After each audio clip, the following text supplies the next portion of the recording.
There we go. Good morning. Good morning to everybody. Can you hear me? Okay. I became interested in the cemeteries through a kind of diversion. I was looking at Civil War records and I started going through the cemeteries here in Holland, became very interested in them to see about the history. And so my questions that I brought to Jamie and to Andy were, give us a bit of history on the cemeteries. What are the capacities? What do they expect to happen in the future? And some basic ideas about how they maintain them and do this.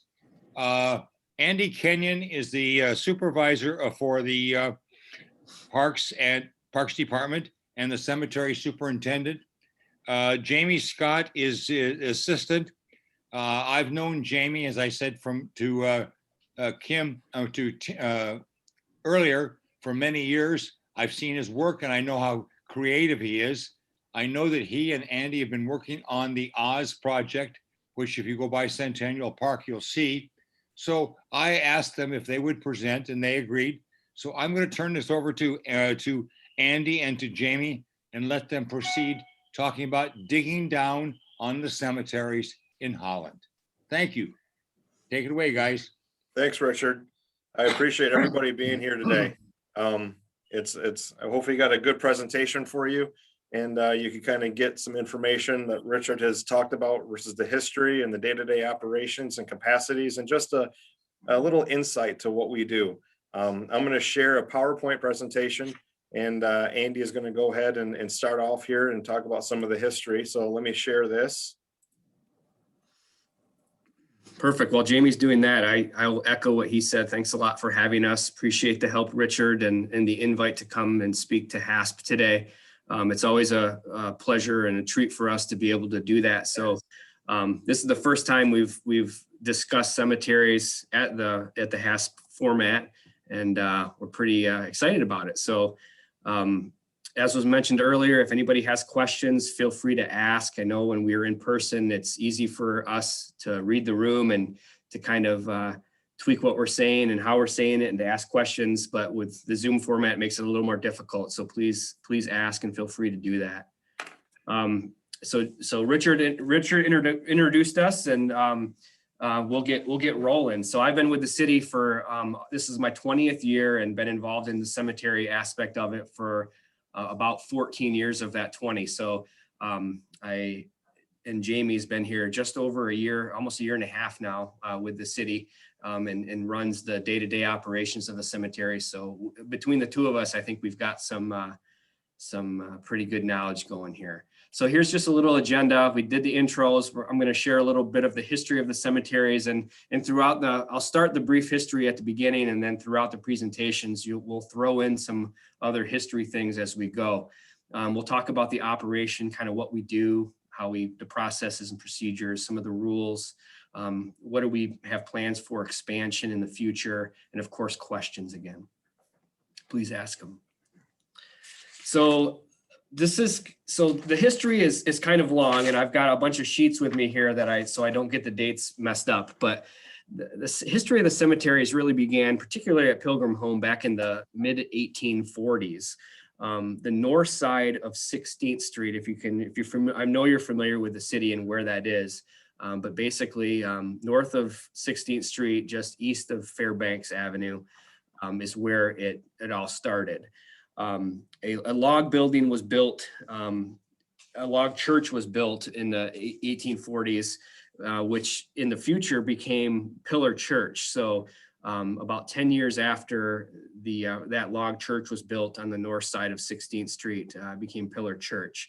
There's some posts there, some white posts that mark the spot where that log church was, and that became the first property that burials happened, which was in 1854 is when that officially happened.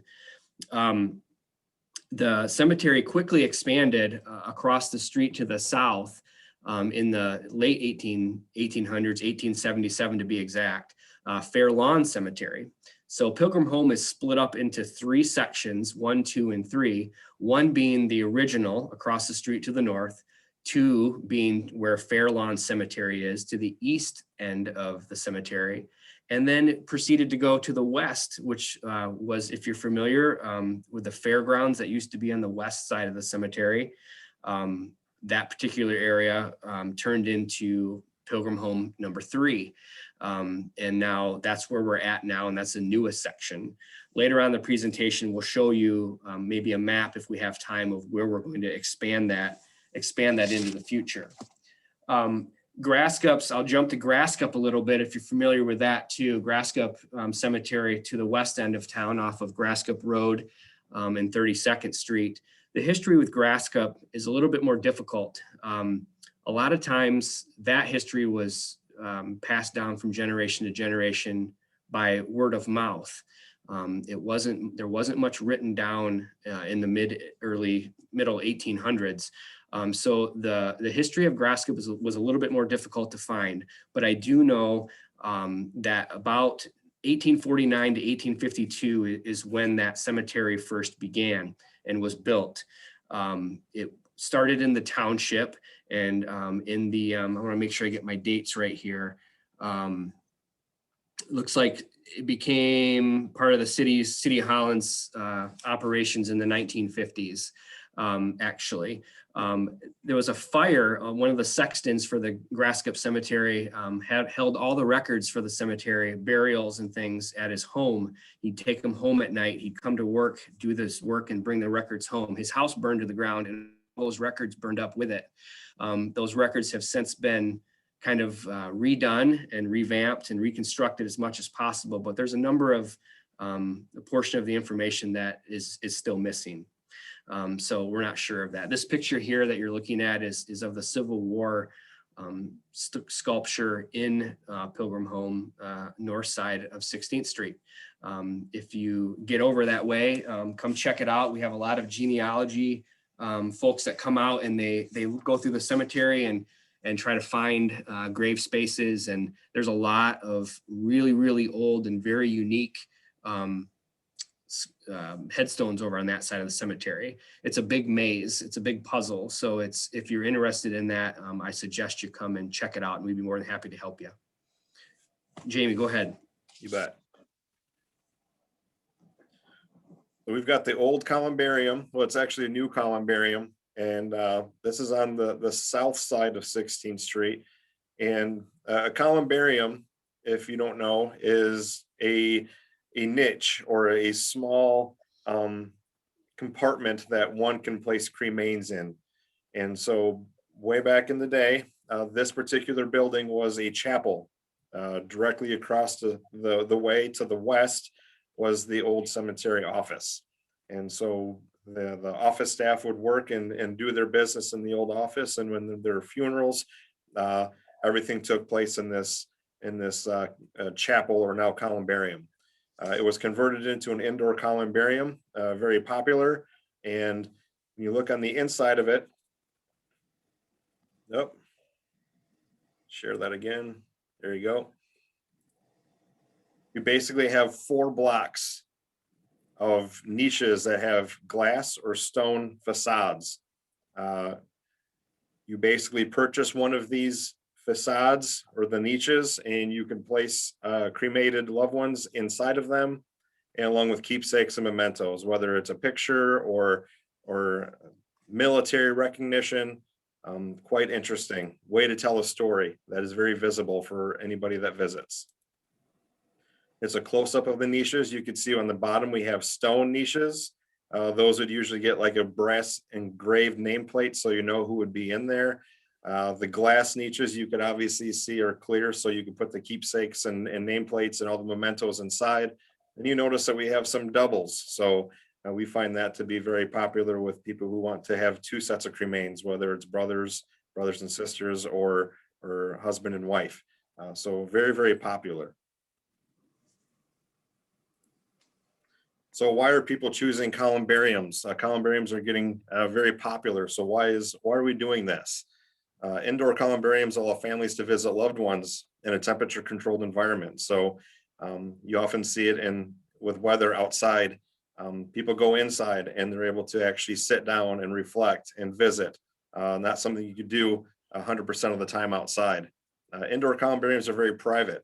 We, the city, we issue RFID tags, so radio frequency identification tags, to families who purchase a niche on the inside of the columbarium. They basically tap it almost like a hotel key, and it allows the door to open. So it prevents vandalism from the inside.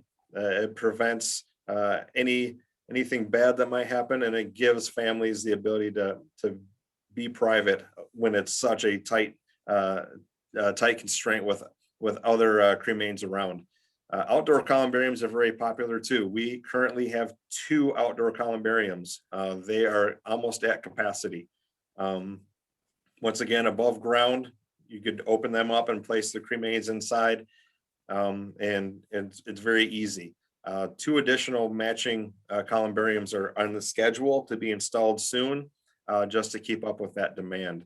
The reason why the columbariums, whether it's indoor or outdoor, are gaining popularity is cremation is gaining traction. A lot of people are trending towards being cremated. We're finding that across the country. It's easier for loved ones, especially with cremains. You don't have to put your cremains into the ground or an outdoor columbarium or an indoor columbarium. You could easily keep them at home with loved ones. So the flexibility of how you deal with loved ones after they have passed is really getting the columbarium movement started and keeping it going. So what does the burial process look like? So as Andy said, I've been here for 2 years, almost 2 years. It'll be 2 years in September.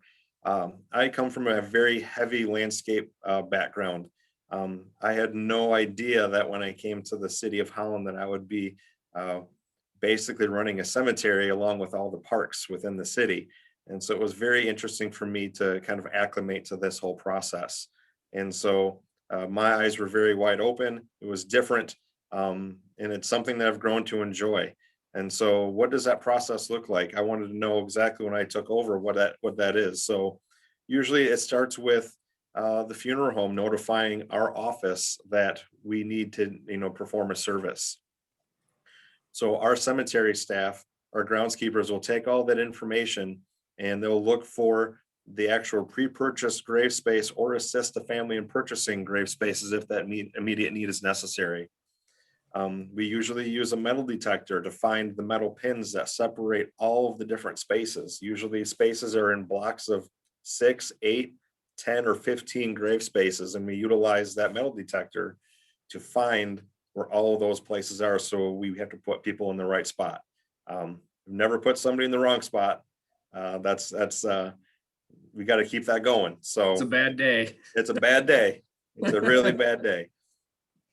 So the newer sections are very easy to find those metal pins. The older sections, especially at Grafskip and on the north side of Pilgrim Home, they usually either use stone markers or old ceramic markers, and you can't find those. And because they've been there for almost a century in some locations, it's very hard to probe. So it takes a little extra time for our guys to find the identical locations and make the correct choice to dig the proper grave. Once we know where everything's at, we mobilize our equipment and we get started with the actual digging itself.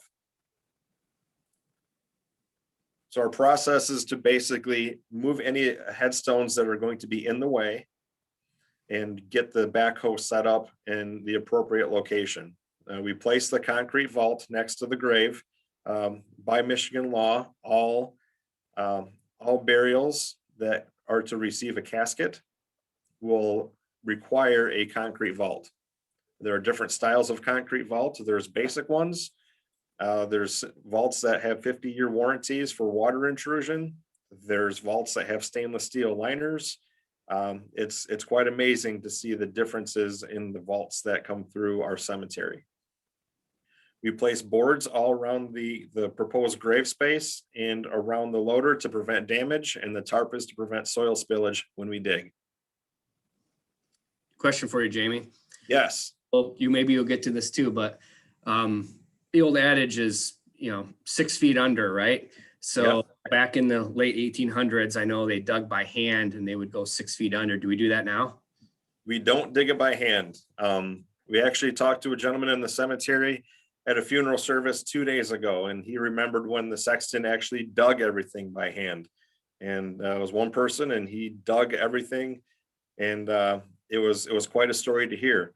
Now today, with concrete vaults, we don't dig by hand. We dig with a mechanical loader, which is nice, and we don't go 6 feet down. 6 to 8 feet down is something that I learned quickly. That was whether it's an old story or a wives' tale, maybe it was, but usually sufficient depth is we dig that hole between 4 to 5 feet deep. And all of our graves, we're lucky in Michigan. We're lucky right here in Holland because both cemeteries have really good soil, lots of sand. We get the occasional boulders. We find the occasional seashell bed every once in a while on the Pilgrim Home on the south side, just from digging that deep. But no clay, no water. We get tree roots every once in a while that are a little bit problematic, but it ends up being a fairly efficient process. When we get through, good question, Andy, thank you. When we get through and we start the whole process, when we actually mobilize based on the way this picture is right now, it'll take us about 30 to 35 minutes to dig and complete the digging of the grave and get it prepped for actual burial. So next slide. This is the process of digging. Usually this little machine, the John Deere Gator, will take about 4 loads of soil out of the actual ground.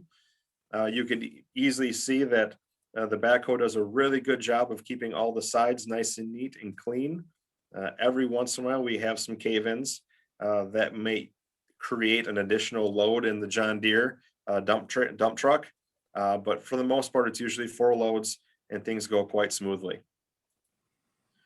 Once the hole is dug and we have it leveled out perfectly, we actually have somebody that goes in the hole. He did not want his picture taking in the hole. We level it out with a rake and shovel and make sure it's very smooth. And we place the vault inside of the actual ground. We have a tendency to be very busy in the cemetery, and we don't know when our next available free moment is. So we require 24 hours advance notice of a funeral, but most of the time we get 3 to 4 days. As soon as we get that burial order, we dig that grave immediately because we don't know when our next opening might be. So we basically cover these up with boards and a tarp. We use that same tarp and boards to cover it up. So anybody who's wandering around at night in the cemetery or animals don't fall in and hurt themselves, and it becomes an issue. So you could drive around the cemetery and you'll see various graves that have not been utilized, but they have been dug in preparation for receiving a disposition. So once we get we could dig that hole, 2 to 3 days ahead of time. The day of an actual funeral, we will actually put our greens. We have some nice greens we put around the actual the hole itself, and then we have our nice casket lowering device.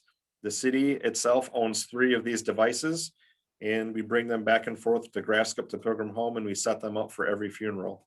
There are days that we actually have 3 funerals going on at once.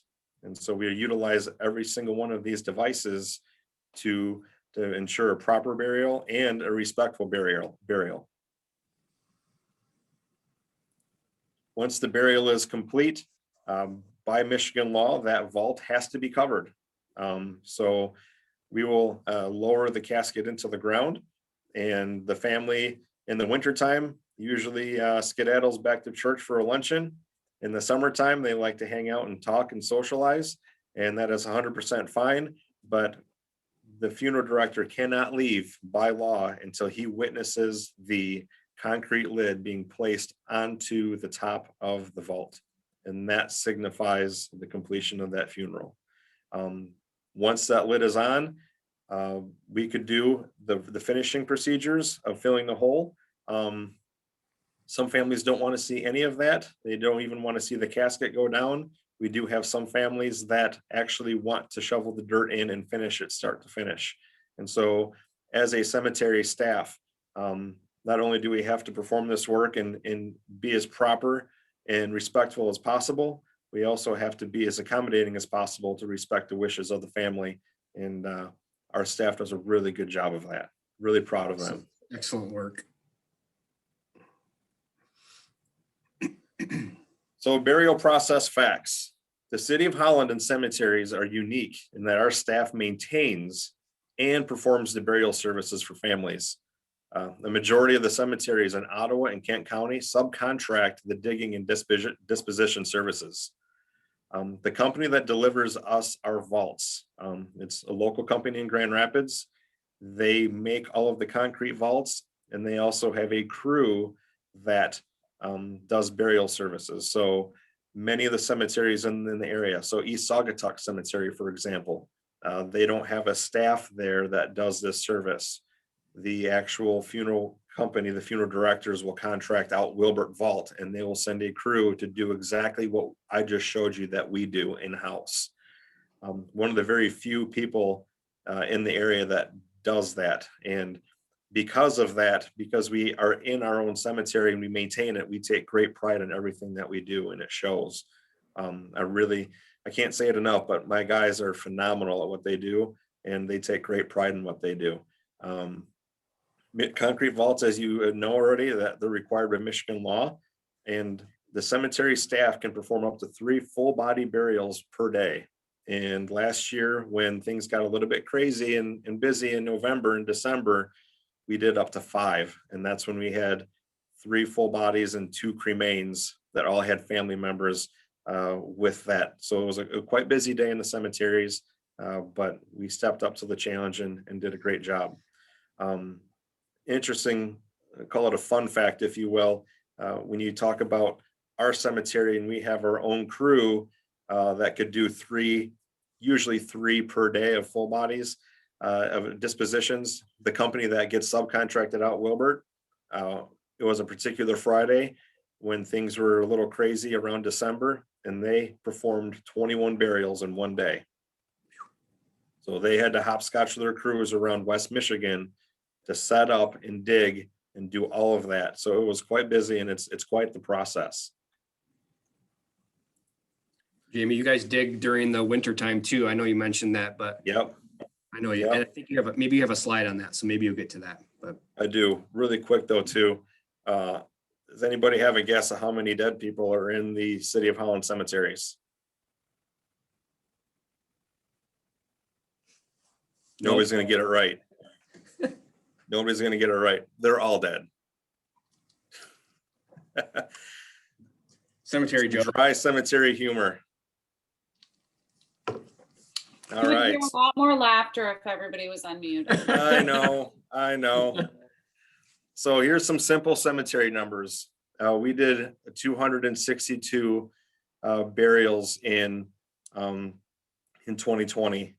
That number is 190 full bodies, and then the rest of it, 72 was cremains. So it's an increase of 37 over 2019 total. Disinterments, that's where we take people out of the ground. We did 2 of those. We captured 6 moles in 2020. Moles are a bit of an issue for us. We'll talk about that in a while, but that's a big number for us. We love it. Little fun fact, the size of the water main to accommodate the Pilgrim Home sprinkler system is a 6-inch ductile iron. It is a huge pipe that comes in from the city main just to water our cemeteries. Most home irrigation systems are 3/4 of an inch. And that supplies your irrigation system and your dishwasher and washing machine and your shower. So quite a bit of water moving through a 6-inch pipe to supply the irrigation system. And the official answer right now is we have almost 32,000 people buried in both of our cemeteries to date. So the cemetery details at Pilgrim Home, we have almost 37,000 total spaces. Almost 3,200 spaces are available for purchase. 25,000 and a little bit more have 1 or more occupants. And I'll get into that in a second. And then 7,200 spaces are sold with no occupants. So those are pre-need people planning ahead, family blocks where families own a number of spaces. And the same numbers apply to Grasscup. Little over 8,000 total spaces, 166 are available, almost 5,000 with one or more occupants, and we have 2,700 that are sold with no occupants at Grasscup. Now, when you look at the spaces that say they have one or more occupants, our particular rules in our cemetery, you could purchase a grave space. It's usually 4x8 is the typical space. And you are allowed to have one concrete vault and one cremains in that same space.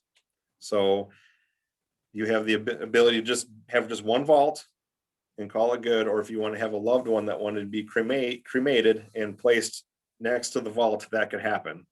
The other option that you have with a full space, which is the 4x8, instead of a concrete vault, you could have up to 4 cremains placed in that one space. So the options are vault plus 1 cremains or 4 cremains only, and that applies to both cemeteries.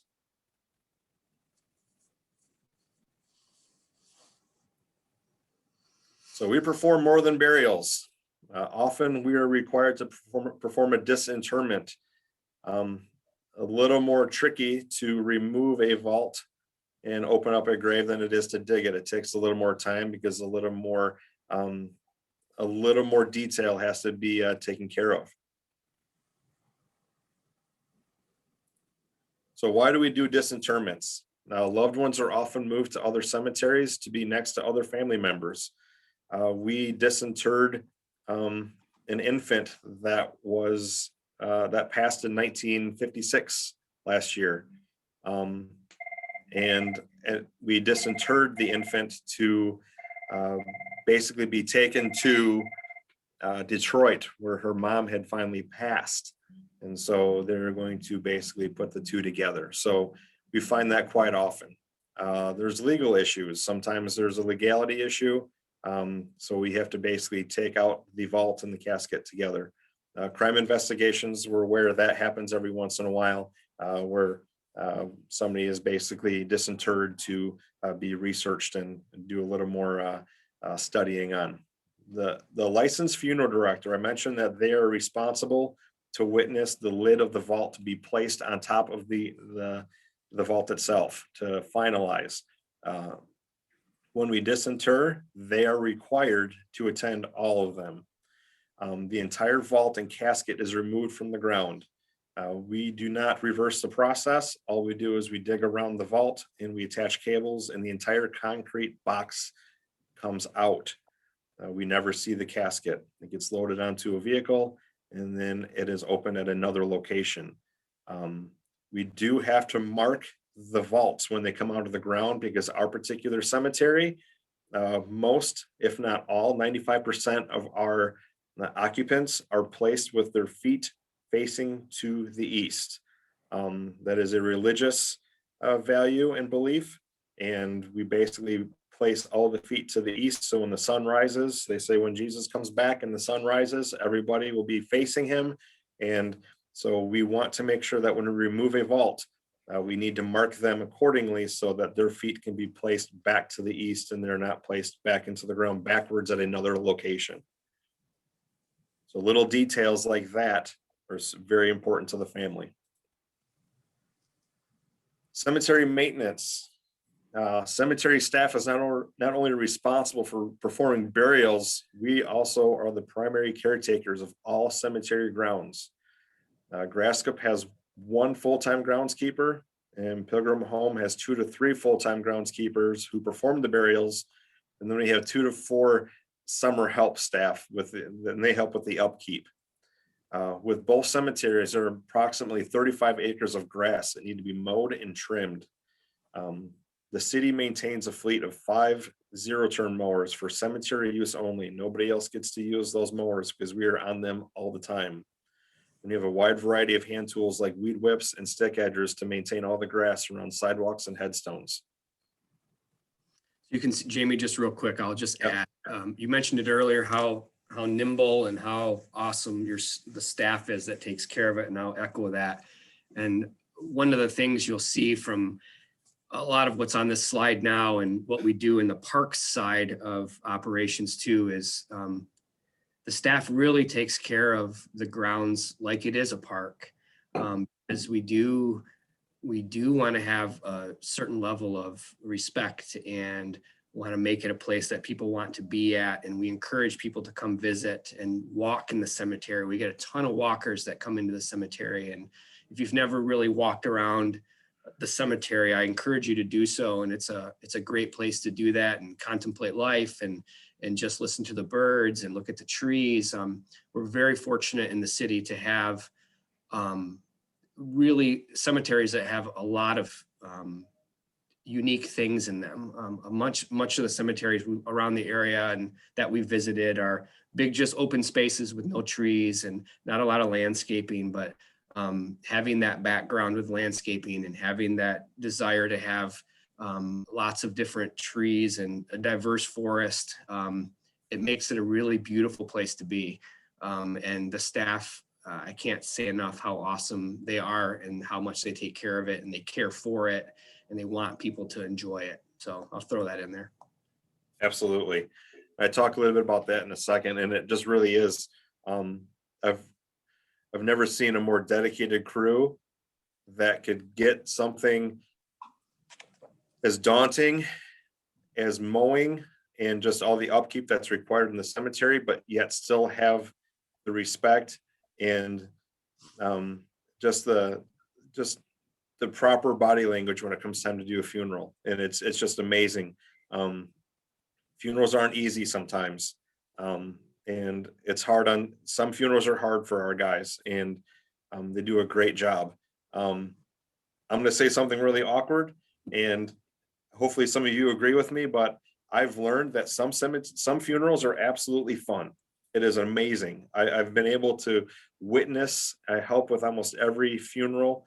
And yes, they're somber, but there are some celebrations of life.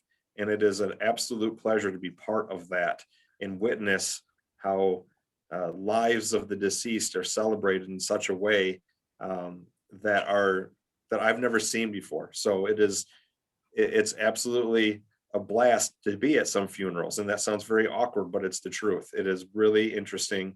And family members, we've had some family members include us in their celebration because they know that we're instrumental in the process. And it's really unique, and it's amazing. I'll leave it at that. It's really fun. All right. So what does a typical week look like, especially at Pilgrim Home? Pilgrim Home, north of 16th, the old Pilgrim Home, we mow that once per week, twice per week, especially in the spring. So that whole area gets mowed twice per week. That's a little bit tricky on that side because that entire side has upright markers, big markers, huge family markers, some flush markers, but we have to navigate all around the markers. Now, Pilgrim Home on the north side is a little tricky because back when it was established, in the 1800s, there really weren't rules that dictated where headstones went. So we find ourselves navigating and trimming around tons of headstones because it's not very fluid and things aren't directly in line. It looks a little bit disheveled, but that's just the way it is. You come to the south. What's the difference between a marker and a headstone, or what's that? Is that the same? They could be the same. Right. Yep, they could be the same. Headstone marker, basically just denoting where a loved one might be or the placement of something important. Like Andy mentioned, there's 4 pillars or 4 stones that basically show where the corner of the old pillar church was. That'd be a marker. Nobody is buried at that location. It's just marking a particular location. But most markers / headstones are the same with the name of the person who's occupying that grave. On the south side in Pilgrim Home, 2 and 3, as we like to call them, that also gets mowed twice a week, regardless, because that whole section is irrigated. So part of the park-like setting that Andy was mentioning was keeping that grass green and keeping it mowed and trimmed and proper and keeping it looking nice. Pilgrim Home South is a little bit easier in the aspect that all of the headstones are all in line. Rules are put in place to actually make sure that everything is neat and proper. And we have many sections that have flush headstones, meaning that the actual granite marker with the occupant's name is flush with the ground. And so we are able to drive right over those with our mowers, and we don't have to take additional time to go around the larger upright headstones. The problem we have in the summer, the challenge I should say, is we have a lot of flower baskets. A lot of families come out and place green flower baskets with fresh flowers in them. We don't allow any fake flowers in our cemetery per our rules. And so people take that opportunity to get green flower baskets, and they beautify the cemetery. It's amazing. It looks incredible when you have all these fresh geraniums and flower pots in there, and the irrigation waters them, and it looks absolutely fantastic. However, they all have to be moved when we mow. And so when we mow them twice a week, we have to get off of our mowers and move them all to one side on the same location of the occupant's grave, mow right down the row, move them all back. So we're handling hundreds and hundreds of baskets every time we mow and touching them twice. There's not a better way to do it, but we make do and we get it done. So after we do all the mowing and moving flower baskets, we have to use weed whips and trim all the headstones as necessary. Garbage and sticks is a necessary task that we have to do every day. Just like a park system, go to Centennial Park or Collin Park. We do a great job of keeping trash off the ground there. The cemetery does generate trash. People will bring out goodies. I cleaned up a bag of donuts yesterday from a grave. A loved one brought the deceased their favorite donuts. They had to clean those up because we don't want animals coming in there and creating problems. So we're cleaning up odds and ends and trash almost every day and keeping that park looking as good as it can. Not only do we put burials, we have to install the headstones. So once the family has contacted the local monument company and they get all the details on what needs to go on the headstones, those get manufactured and delivered to us.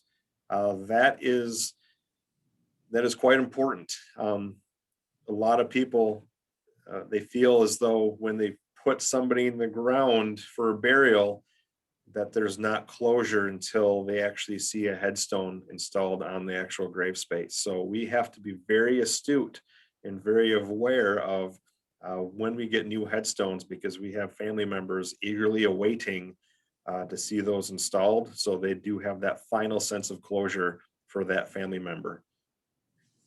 In addition to all this maintenance and all the work that we have to do burials. Those are obviously priority number one, and we have to make do.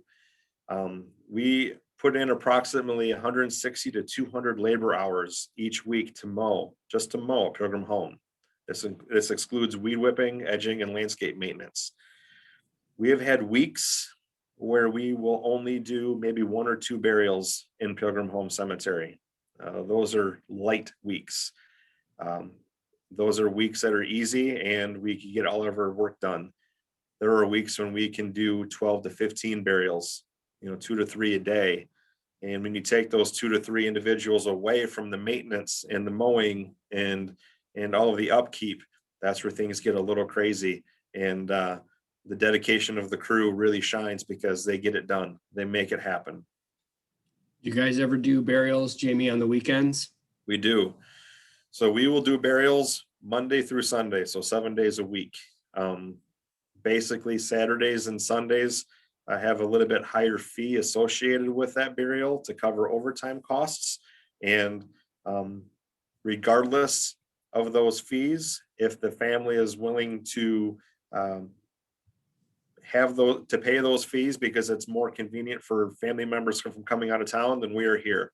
So usually in the summertime, basically from now until fall, we find that Saturday burials are fairly popular because the weather is nice. People are able to travel and attend burials. So we're usually here on Saturdays, usually depending on when the burials are. We've done 3 burials on a Saturday before. It happens. And but we don't mind because we are making somebody's day better by providing a service for them in a tough time. So yep, we do a burial. I have not done a Sunday burial yet. They're available. People could get that if they wish, but Saturdays are fairly popular. So why do we do all this work? I think Andy touched on it a little bit. The city itself, we value its green space. One of the things I love about working for the city is that the residents of the city of Holland are spoiled by all the green space that they have, and I love taking care of it for them.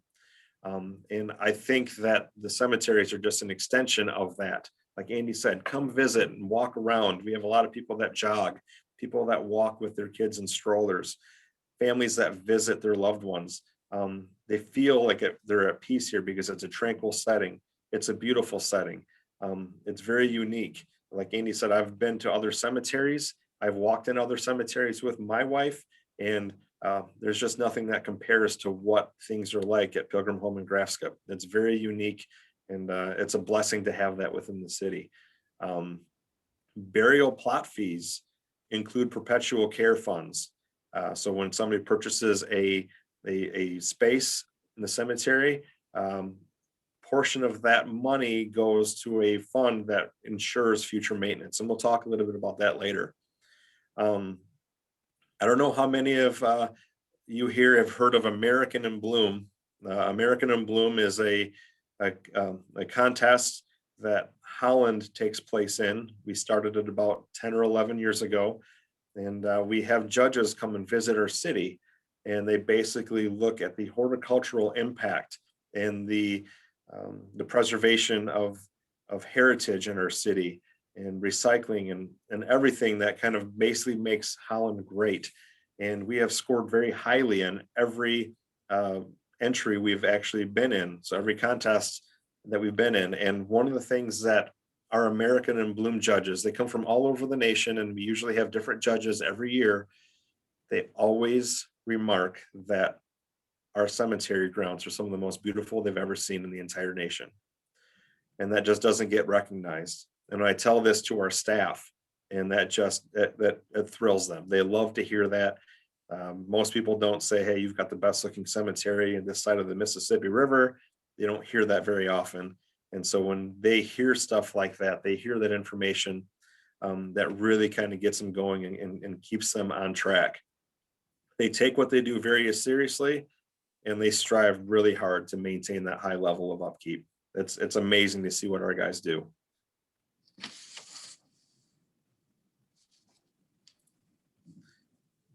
So I've talked about all of the great things about Pilgrim Home. We do have a lot of challenges in the cemetery, unfortunately. As you can see, we've got vandalism, weather, staffing issues, and pests. When you talk about the actual vandalism, it happens more than you think, unfortunately. Every once in a while, we'll be walking around and we see a headstone that might be tipped over, and sometimes you think, oh, maybe the frost, when the snow was coming out of the ground and the frozen ground was thawing, it has a tendency to push stones over, and that's Mother Nature at its best. But when you see a multitude of headstones that have been knocked over or broken, that's just blatant vandalism. We recently, this March, late March, we had the guys over on the north side of Pilgrim Home picking up trash, doing what they do.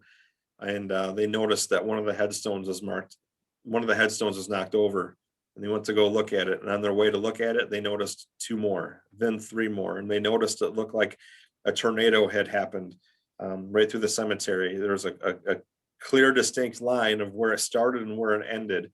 And whether it was one individual or multiple individuals just took liberty to go through and vandalize about 28 different markers. Some of the markers were easy to repair.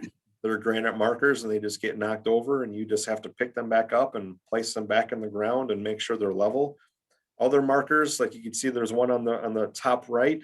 Those are marble. Some of the older headstones are limestone or marble. Those can't be repaired. It's just, it's unfortunate. Thousands and thousands of dollars of damages, and the headstones are so old. There's no family to contact to let them know. It's completely disrespectful, and it's just one of those challenges that you have. It hurts a little bit, but you do the best we can to fix it and make the best of it, and move on. It's just one of those things you have to understand it's going to happen. You just hate to see it. The weather. So we live in Michigan. We know that it could be 70 one day and you could be 30 degrees the next day. The weather has a huge impact in our cemetery and what we do. Rain makes it very difficult to allow families to mourn properly. It's just one of those things. I mean, in the summertime, I love that the families get to sit around and kind of reconnect and talk next to the grave space. But when it rains, that's usually cut short and everybody's moving on. Rain also impacts our mowing schedule, which is already very tight. So 2 days of rain makes the grass grow incredibly fast. If we can't mow it, it's like a golf course. You have to be on top of it. Mondays, we always mow one particular section and we hit it again on Thursday. If that schedule ever gets just delayed, it ends up being a huge, huge headache. Snowfall in the wintertime. It can make it very difficult to locate grave markers on the ground.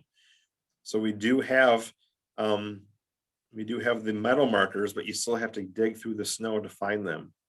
And then when we find a particular grave, we find a marker, say we find a marker for section 173, we'll usually look around at other spaces to say, yep, Mr. Kenyon or Mr. Scott is buried right here, that we're in the right spot for sure. So we have to dig all that snow out of the way just to verify, to make sure that we're placing the vaults and occupants in the correct space.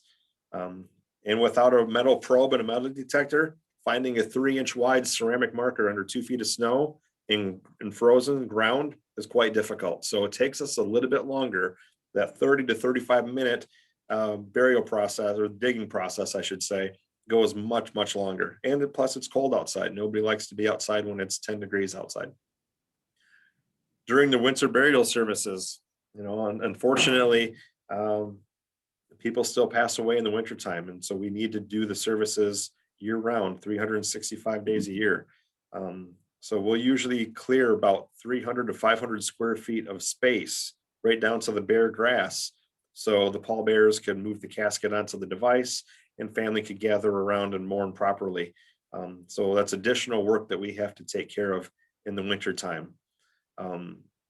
Cleaning leaves in the cemetery during the fall months is just as time consuming as mowing. So as soon as you get done mowing and the leaves start falling, we basically are nonstop doing leaves, and leaves are not very easy to take care of around all the headstones. It's very difficult to maneuver equipment around all those. So a lot of it is backpack blowers and small push blowers. So the crew gets it done. We get it done with smiling faces. It's just, it's quite difficult. Staffing is always an issue, regardless of where you work or where you live. Staffing is going to be a problem. We experienced a little bit of we'll call it a hiccup, and we had to absorb and basically look at what we had to change the way we did things. And historically, the city has used the Ottawa County SWAP program, and it allows low-risk inmates to earn time against their sentence by performing basic tasks in the cemetery. This SWAP program went around and they provided services in Grand Haven and Allendale. So basically these inmates went around. There's a crew, 2 to 3 crews of inmates that would go around to different cities and do work. We had a specific crew in the city of Holland. That SWAP crew can consist of basically 3 inmates, maybe up to 6 inmates, all supervised. And they did a phenomenal job for us. Really good guys. They come in here and they would basically do what we asked of them, and they love being out. And they would primarily take care of the cemetery by trimming all the headstones and doing leaf cleanup. Due to COVID last year in 2020, the program was eliminated. It just didn't work.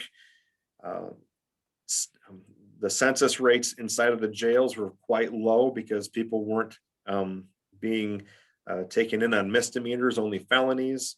So those are high risk people. So the swap ended up saying this, we can't do this anymore. We're done. So that kind of left us backpedaling and reeling a little bit, because when you look at what swap provided us on a weekly basis throughout the city, they could up to 200 man hours of labor per week to complete tasks. Now we'd have them work in the city along the cemeteries. Everybody's familiar with Holland and all the tulip lanes. The swap crew was responsible for digging and helping all of the lanes to plant new tulips. So this year within the department, the Parks Department, we had to figure out a way to basically replace that 200 labor hours. I mean, that's a lot. That's 4 to 5 people. That's 4 to 5 employees that you have to now replace work-wise, and that's very difficult. So when you have to add this to the 160 to 200 hours just to mow, our current staff had to absorb all of that deficit, and they did a good job, but that required a lot of Saturday work.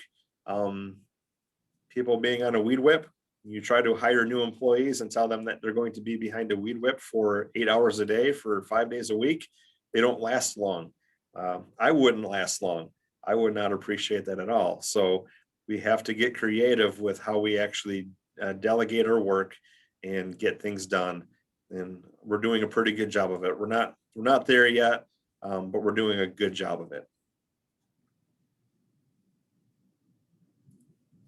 Pests.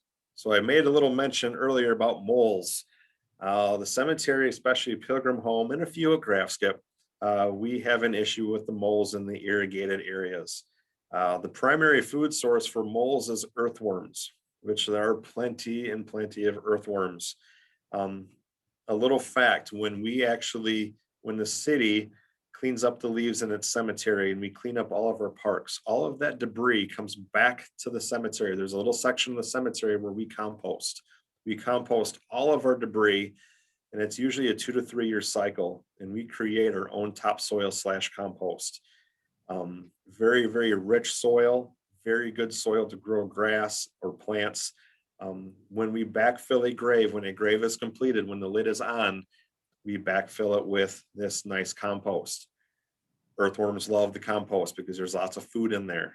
So the worms are in the compost, and with the worms, you get the moles. We're creating our own problem. We are creating our own problem.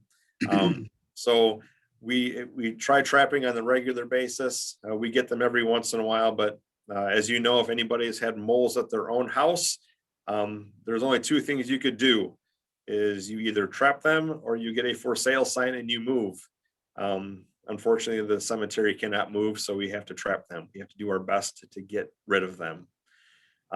Another pest, recently last year, I was driving around the cemetery and I noticed a lot of our really old trees, the beech trees especially, were all defoliated. I couldn't imagine why there were no leaves in the middle of summer. So I started doing some inspecting and looking around, and lo and behold, we had gypsy moth. The caterpillars were completely decimating. We had thousands and thousands and thousands of caterpillars up in our trees, munching on leaves and defoliating and pooping all over the place. It was a disaster. So we got an emergency treatment. Company came in and sprayed an organic chemical to spray it to kill them and kill the caterpillars. It doesn't kill the actual moths that had already went from the pupae to the cocoon to the moth. So there's another treatment coming this spring to hopefully get rid of the gypsy moth problem. Those trees are very, very valuable. They've been there since the beginning, and to lose that many trees would eliminate the park-like feel that Andy mentioned earlier. Losing trees is never a good thing, but losing them in mass to a pest like the gypsy moth is quite devastating. So we do have issues and challenges. The pests are a little one. The weather is big. Staffing is also just as important.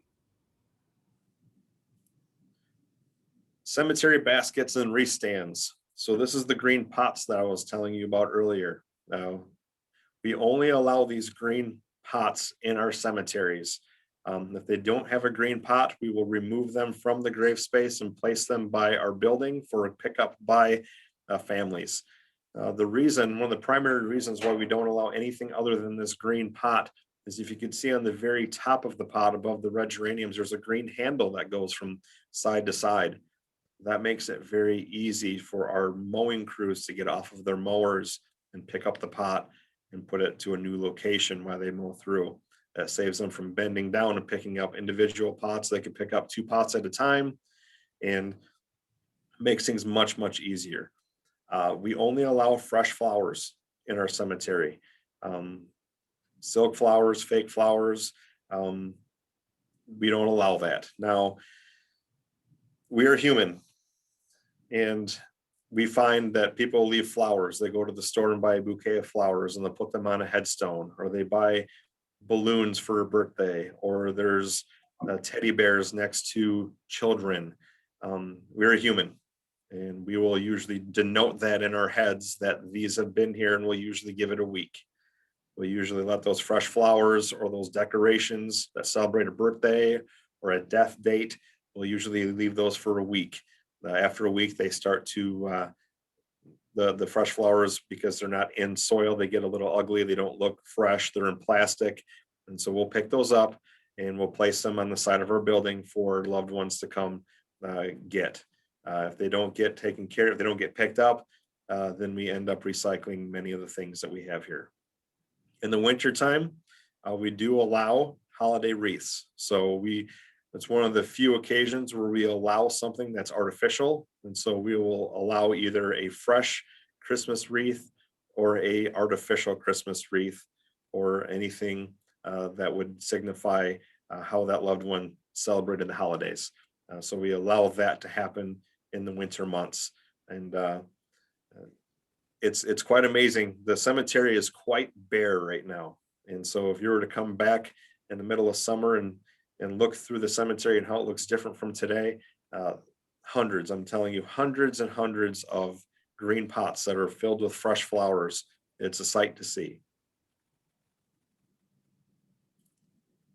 All right, Andy, you want to talk about perpetual care? Sure. Yeah, Jamie mentioned perpetual care earlier on, and I'll just touch on that a little bit. So some of the projects that you heard us talk about, taking care of the gypsy moths, adding sprinkling systems, things like that can be and often are paid for out of perpetual care. So when you purchase a grave space in the city, 50% of that fee goes into a perpetual care fund, and half of it goes into the city's general fund. The general fund money helps pay for staff, equipment, some of our capital projects, but a lot of our capital projects get paid for out of perpetual care. So Jamie mentioned a couple of Columbarium outdoor niches that we're going to purchase in the near future. Those will more than likely be paid for out of the perpetual care fund. All the monies for the perpetual care currently sit within the Holland Zealand Community Foundation, and it has a big pot of funds that sit there, and we're only allowed to take a certain percentage out of that fund at any given time. So it's really awesome that we have that, because it helps us do things like expand our sprinkling system. You know, Pilgrim Home Cemetery didn't used to have sprinkling, Grasscup didn't used to have sprinkling. All of those things have gotten added to help create that park-like setting. And you know, we've got some expansion we're getting ready to talk about as well. Before that, I see I have a bullet in here too. It's a little bit of history too, but perpetual care way back in the late 1800s, we have some massive books. And if I was in person, I would have had these with me today to show you, but they're like the Holy Grail or Bibles of the cemetery. And basically it's old records that were handwritten from the time the cemetery opened until now. And however, all those documents have now been uploaded to a computer, and so we can access them really easy. But these books held within them not only names of people that were buried, who purchased things, when they buried them, but also it touched on perpetual care. Part of perpetual care way back in the 1800s also included flower pots. So the city, part of the rules back then were, hey, if you purchased this grave space, we would supply you with some flowers every year. So now we have approximately 12 baskets that we still fill every year based upon those perpetual care agreements that went back, 100 years or more, which is kind of interesting. So our greenhouse staff, amongst all the other things that they grow in the greenhouse, they supply these geraniums and flowers every spring and put them out on the grave spaces for that. Expansion, I'll touch on that too. Graskup Cemetery is basically landlocked now. There's no really any space to expand Graskup outside of potentially some outdoor columbarium niches, which we think would be appropriate there and are very popular. So we'll probably be adding those there. Pilgrim Home, however, has some space yet to grow. Jamie mentioned our composting facilities and at the cemetery at Pilgrim Home. Those are in the very southwest corner of the cemetery. And that space, I don't even know how many, I think it's about 7 acres of land there-ish, will eventually be turned back over to cemetery grounds. So it'll mirror the sections that are there. And Jamie, I don't know if we have a slide or can you share? I'm working on that here. Okay. Yeah, here we go. We have a map of maybe of the cemetery if it'll work. There we go. Yep. I'll touch base on this quick. This is a picture of Pilgrim Home Cemetery, particularly the south side of 16th Street. You can kind of see the letters there, JKLM, all the way over from basically the middle of section N, straight up the boulevard there where Jamie's cursor is, to the left where it's I, J, and M. That's where our cemetery composting operations are at right now.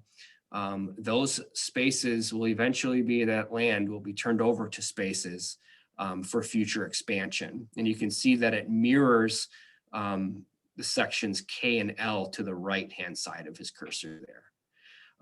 One cool thing also about this City of Holland Cemetery viewer, if you are a genealogist and you love to know where people are buried, or you're a family member that lives out of town, you'd like to find where they're located at, this particular tool right now, we are working with our ArcGIS specialist in the city. His name's Alex, and he's been working with our cemetery staff to develop this interactive mapping component. Right now, if you go on the city's website, it's just basically a PDF. You can click on it. It's not interactive at all. It doesn't get updated, but probably every 6 months. This particular tool, once it's up and active and live, you'll be able to click on a space. You can see right here, PH3K85-004. That particular grave is marked in green, and it's available for sale. Some of the other ones to the north, maybe, Jamie, you could touch on. There you go. Right there. We buried Miss Knoll there back in October. So it gives you a little history of when she was born, her date of death, and her burial, and also a location. So if you wanted to come visit that space, you could come into our office and we could direct you to that space, or you could take your map that you have, your phone, your iPhone, your whatever, you can go right out there and find it right where you're at. So it's going to be a really helpful tool for us in the field, as well as funeral directors and also family members trying to locate a space. It's going to be pretty neat. Yep. And I'll jump in. And can you hear me, Andy? Yes. Okay, so I'll jump in here really quick. If you could look at the cursors, when we talk about finding markers, especially in the snow or the winter time, this whole block of green that I have here, these are all unoccupied spaces. And so if somebody was to be buried in section 103, grave 5, my guys have to go out into the cemetery and they have to find section 103. There's going to be a marker right at this corner. And they've got to find that marker and find it to basically know that that particular marker is the beginning of 103. And then they put the tape measure out and measure 4 feet, 4 feet, 4 feet. And then they have to go over and measure over to find number 5, because this corner will have number 140. So they have to use measuring tape and metal detector to find all of these corner markers to locate the correct grave. Now, if I zipped up to number 109 or 134, where my cursor is at, it gets a little bit easier because there are actually occupants in those graves. So we have to look for Mr. or Mrs. John Doe, whoever that might be, and say, yep, they're in number 6 and 134-1 is right to the east of them. So that helps our crew find that marker a little bit faster. Otherwise, when you come into these areas, it becomes a little more tricky, and the pressure is on to make sure that you have the correct space. Now, if you notice, things are a little bit convoluted because we have all these little open spaces here where people cannot be buried, such as these I'm marking here. These are specifically dedicated areas for irrigation lines and any other utilities that might be necessary through the cemetery. So anywhere we dig in these areas, we're not going to find any surprises, but we have to measure correctly so we do not hit irrigation lines in any of these open spaces. This big open space you see on the right of the screen, it angles and turns. There's not enough space to place 2 graves in here without infringing upon another space. A lot of graves are sold in pairs for husbands and wives, maybe even more for families. So having a single grave just kind of floating out in this area, it does not work for us. When we talked about the east to the west, the feet to the east and the head to the west orientation, you'll see that some of our graves are perimeter graves, just like this. They kind of follow the contour of the actual road all the way up, all the way around. In these situations, all the way around through here, the feet always face the road. When we get down to the actual the straight lines again, that's when the feet will actually face to the east. So when you look at the markers and how we do things and how we locate, that's how we basically find all of our graves and get everything situated. And this is a very remarkable tool. Our GIS department has done a fantastic job of doing this, and it makes it very easy for loved ones or genealogists to come in and do searches and find anything that they're looking for. So, Jamie, somebody put a question in the chat. Jane Schuler asked, yes, when will this map be made available? I'm not aware of that yet. I know we're still, so I know from my perspective that this was developed and we're almost testing it with staff to make sure it works correctly and that there's all the details are in place. In this particular situation, details are paramount, and we don't want to have any wrong information that's out there. Do you know specifically, Andy, maybe when there's a drop date for this? Yeah, but we don't have an exact date, but I would imagine it'll be this beginning of this summer is when it'll be available to the public. Like Jamie said, we're beta testing it right now. It's super close to being completed. We'll probably make a splash about it too on the city's website or through social media as well, just to let people know it's up and live. Mm-hmm. Look for it soon, within the next few months, I would imagine. We just ran it through on Monday, actually, we ran it through some testing again, and it's super close. Look for it real soon. Okay, thank you for that. You have a couple other questions. One is, can you elaborate on the baby land spaces? Sure. Go ahead, Andy. Yeah, that's fine. So you'll notice on the screen on the right-hand side there, there's a section in the cemetery that's called baby land. It was a designated space to have infant burials. You can see all the green spaces just happen to be green. They're available.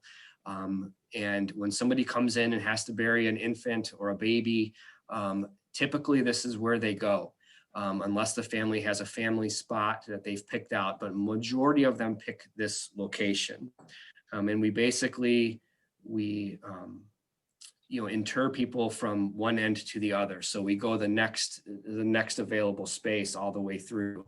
And it's not a unique thing. In cemeteries, most cemeteries have a baby land, they call it. And that's just what it is and where it is in our cemetery. Thank you. Another question, what is the significance of the purple and orange color of sites? Yeah, so on this map, the colors represent certain things. So when this goes live, there'll be a key that will tell you exactly what it is. It just so happens now that the green spaces I mentioned, they're available. The purple spaces are occupied. I'll probably get some of this wrong. I want to say the purple ones maybe are multiples at this point. Yeah, I believe they're multiples. Yeah, so Jamie mentioned earlier in the presentation, there's a full body and a cremains or multiple cremains in one space. That's what that is. And then the red ones are occupied. If you hover over an orange one, Jamie, what does it do? It's reserved. Just reserved. So those are sold but unoccupied. Yep. And the colors have changed from iteration to iteration. So sorry, I had to check that. This is probably what we're going to land on because there's enough distinction between the colors to really be able to see it from a overhead view. Mm-hmm. Another question Rick Bosch is asking, I've tried to find the location of the log church. I know where the large boulder is, but can't find the 4 cornerstones. Any advice on where they are? Yeah, so on the north side of the cemetery, all 4 posts aren't actually there. Believe it or not, you probably do believe it. I think there's a slide coming up and I can touch on it now, which I don't need the slide, Jamie, but Randy Vandewater. Okay, that's fine. Randy Vandewater, many of you probably knew him.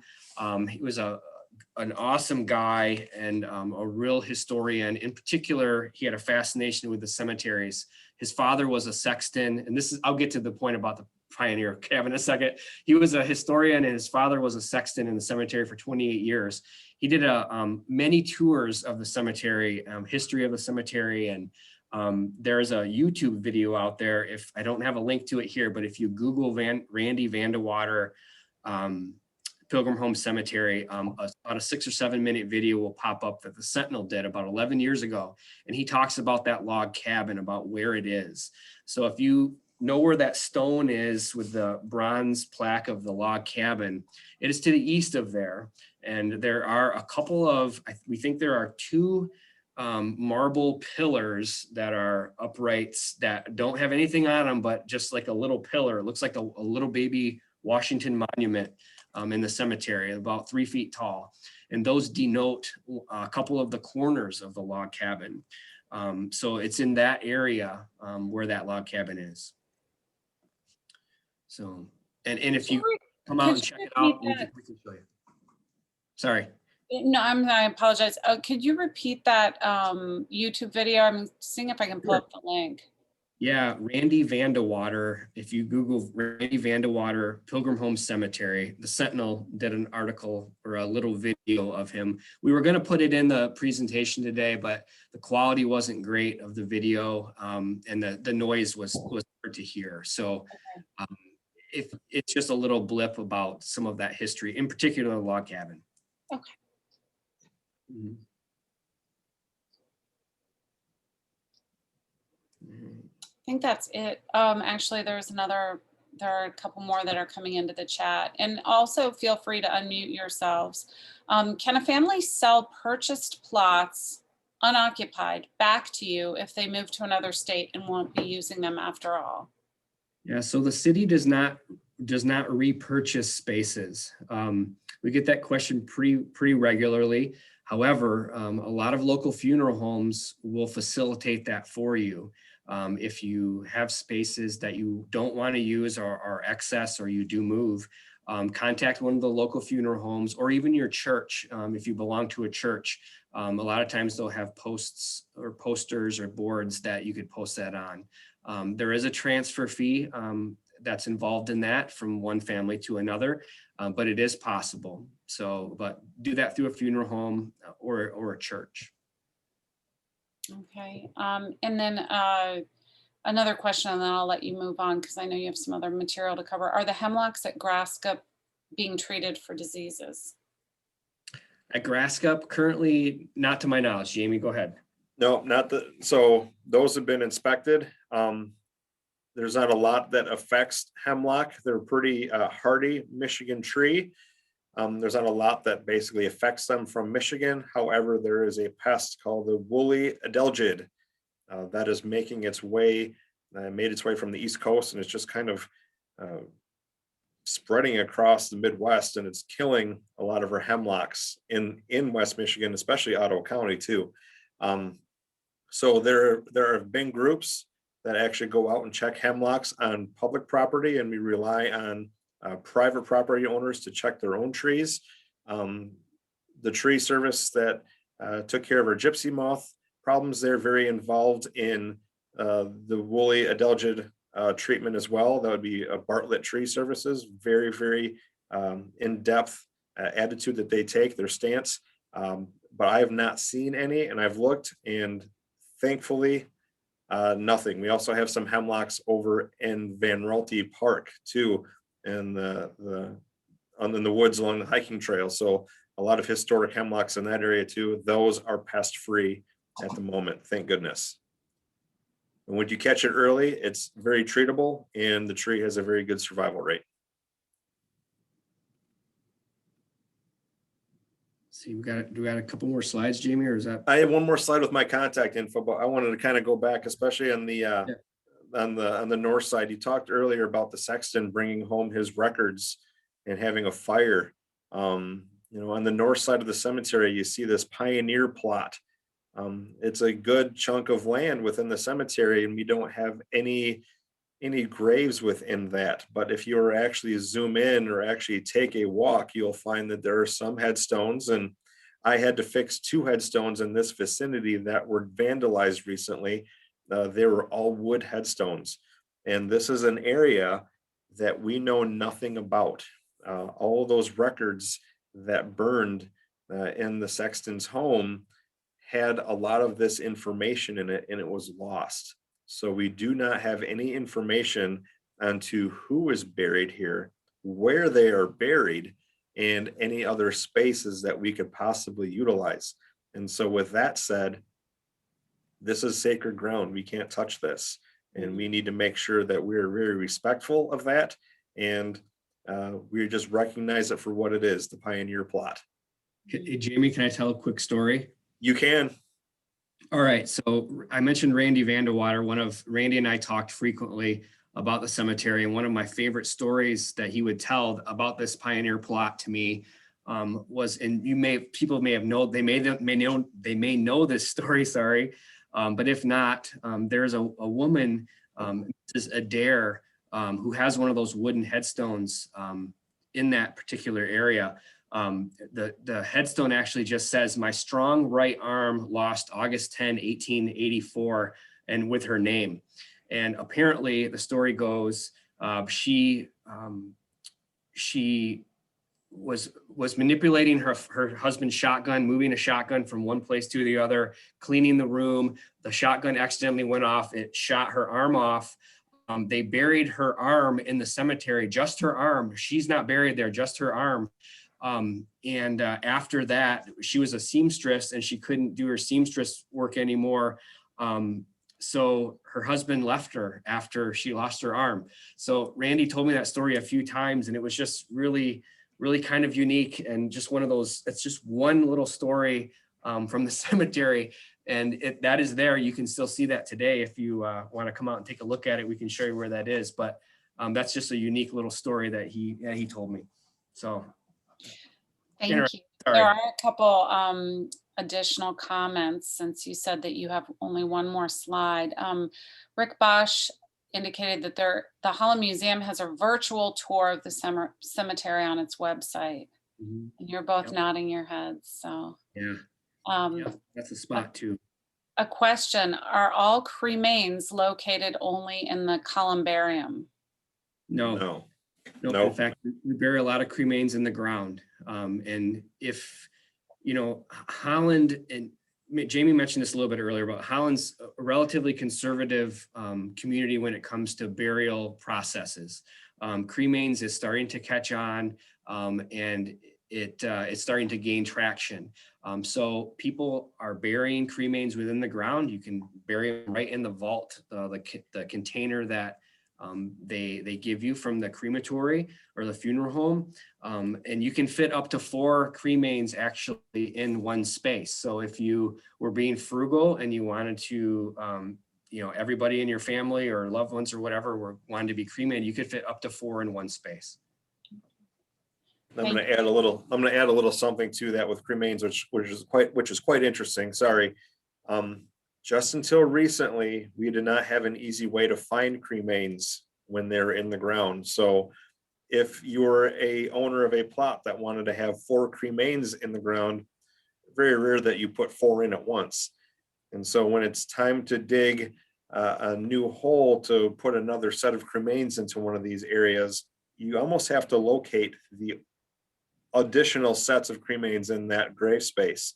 And there is no way to figure that out. So up until recently, probably maybe 10 years ago, 12 years ago, we started placing concrete landscape blocks on top of the cremains. So when we used our metal probe to locate where the loved ones were, we would actually hit a piece of concrete and not go and not, basically for intensive purposes, go through the box.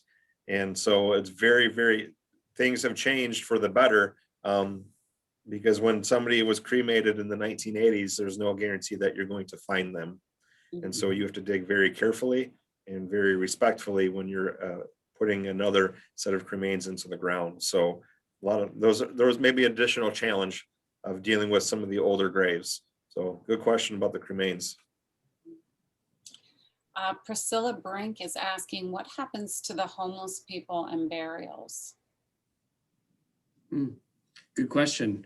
Sometimes we don't know if they were homeless or not. A lot of times churches or funeral homes will get involved in that, and or the state. So when somebody comes to us that needs to bury somebody, we very rarely, I don't think ever know if they're homeless or not. I can't even recall a time that has happened. I'm sure we have buried homeless people before, but not to my knowledge do we actually know that.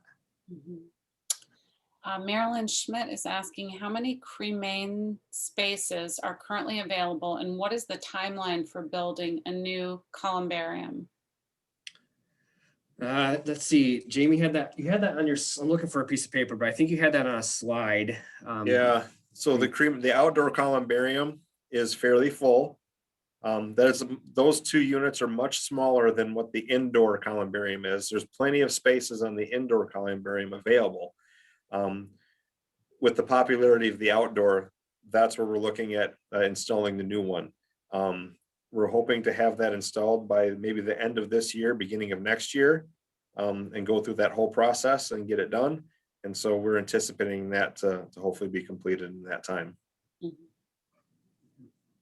Now, one additional thing, when we talk about the expansion of the cemetery, there are some areas in the cemetery that cannot accommodate traditional graves, whether it be in the middle of a traffic circle or a big triangle that is in between 2 roads. We're also contemplating upon future expansion, creating almost like an outdoor memorial garden, if you will, that has additional outdoor columbarium spaces in it to meet the needs that the public requests. So the potential to have more outdoor columbariums in the expansion area when that time comes. Alice is asking, do the cement vaults keep true roots out as the roots grow? They do. Yep. So there are different grades of vaults. There's different varieties, if you will. You've got the Chevrolets, you've got the Cadillacs, you've got the Mercedes-Benzes of the vaults. Some vaults will guarantee that they will be waterproof for up to 50.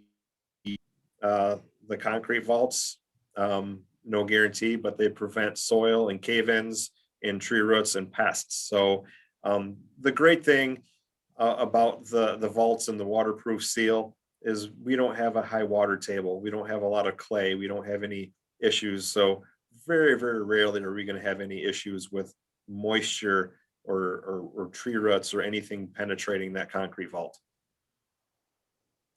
Thank you. And Welcome. Peggy's asking to discuss some fees for various options. And I'm wondering, in lieu of that, if maybe you could direct everyone where to go to look for fees, because I think it might be a bigger discussion. Yep. Yeah, that's a good idea. If you go to the City of Holland's website, just cityofholland.com and search cemeteries, just put cemeteries in the search engine, it'll pop right up and it'll bring you to a page that has the maps, the current occupancy PDFs, like I mentioned, as well as the service and fees. And those change, council changes those from time to time. They haven't changed lately, but they do change from time to time. So check there, and that's where that interactive map also will be placed. I don't have anything further in the chat. So if either you two want to have something that you're going to wrap with, or if people want to unmute themselves and ask a question directly. Sure. Either way, Either way is good. We're done. I've got my email set up on the last slide there. So more than welcome to write it down. So if something hits you at 2 a.m., you could feel free to email me at 2 a.m., get it off your mind, or whatever it may be. So that contact is there. Email them at 2 a.m. That'd be funny. Yeah, it's better than the phone call. No, I was going to say, no, go ahead and call. Yeah, That's right. exactly. Hey, guys, I want to say thanks very much. Been very, very informative. And I noticed that there is a huge element of respect towards this job and these people and this. And I think this is, I noticed this very much, and I want to say thank you. It really is appreciated. And from HASP, I want to say, Andy and Jamie, thank you for your time to put this together. This was a very big presentation, and we learned a lot. This is exactly what we wanted to hear about. And I think you've answered every question, plus given us a lot of other details, plus some humor. So we appreciate that. You're welcome, Richard. Very much. Thank you. Thank you for taking such great care of the cemeteries and just the legacy that we leave when we leave this earth. So, and we appreciate all the information. So with that, if either of you want to stay on, I'm going to leave the classroom open because I have a meeting in a few minutes. Otherwise, everyone have a wonderful day. Hope that the sun peeks its way out. And Richard, thank you so much for being an awesome coordinator. You're welcome. Thank you very much. Thank you.